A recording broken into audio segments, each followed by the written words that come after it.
Alrighty guys, so welcome back. So at previous episode we were talking about an AF1 and I thought like, hey, let's show another AF1, so Air Force One in this case.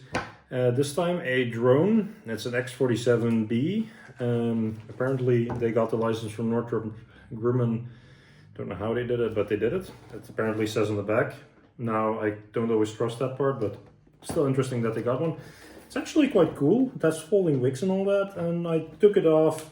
Someone used, of course, mainly me because I'm curious. I'm not going to film this one from that angle because it has a lot of fiddly parts and I'm going to put it together the first time together with you guys.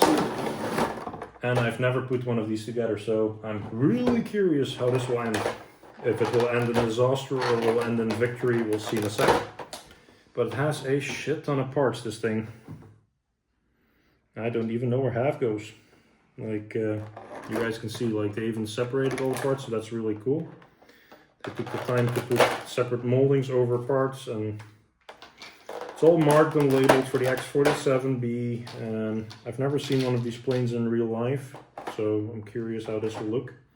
Stand was the same as the J10 and other models, so if it doesn't matter if you buy Sukhoi or whatever, they always have these two ugly holes in it. I'm not a big fan of these stands. Why? They're bulky, they're ugly. But they're decent. But forget it or not, they're easy to put together. It's just a screw, butterfly screw.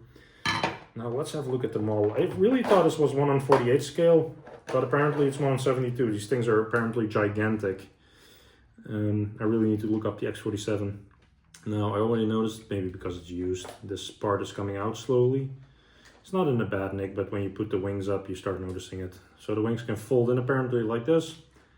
I'm not sure if this is an AV tool, so I don't know if they're on carrier decks or anything. It looks a bit like a UFO. It looks very funky, but very cool on one end. And even has payload, so that's really cool.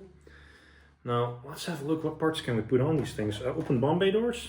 Oh wow, these metal. Okay, that's impressive for a brand like Air Force One.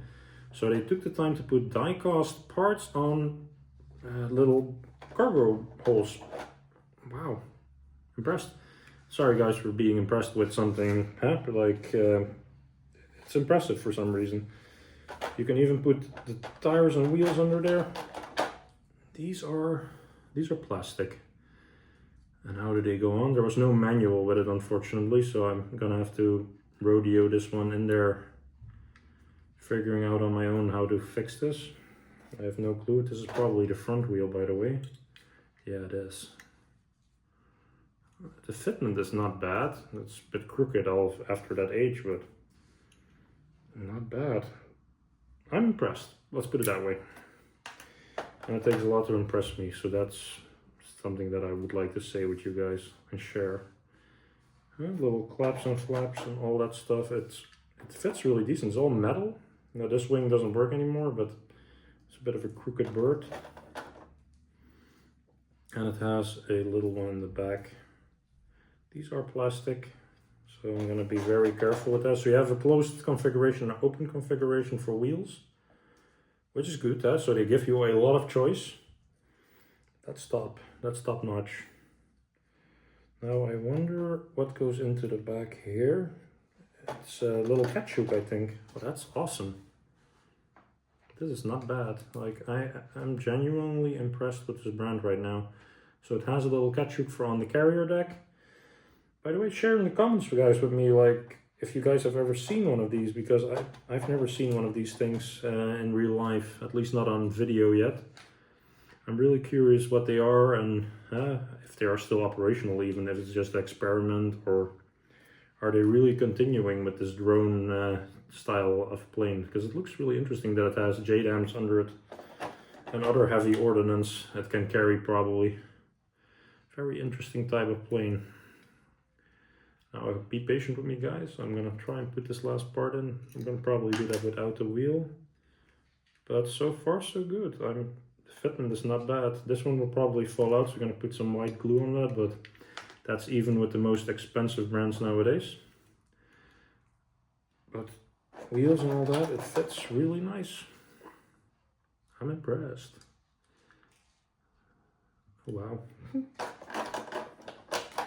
Okay, this is cooler than I expected. Mark said you should take this. I should listen more often to him. I'm gonna put a little bit of white glue in this one. It fits a bit poorly. And my wife was so kind to already put it on the table. She's hobbying right now. Let's see. So a little bit of white paper glue comes a far way from keeping something in place, and it is not expensive or ruins the model or anything. So wheeled setup. Wow, that looks quite cool. So probably would sit on a carrier deck like this.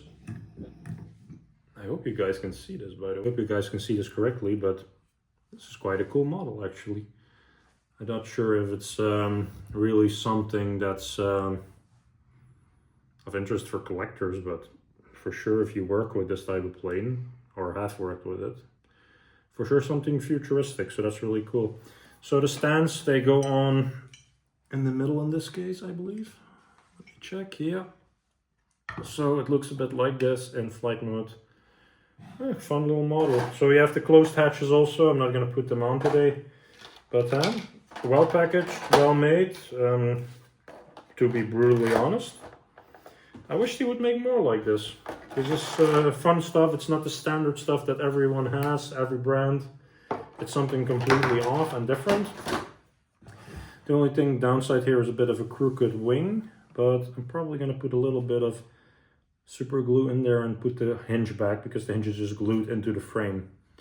So guys, thank you for watching again. Something different. I'm gonna promise you already, next one will not be AF1. Thank you for watching, and see you next time.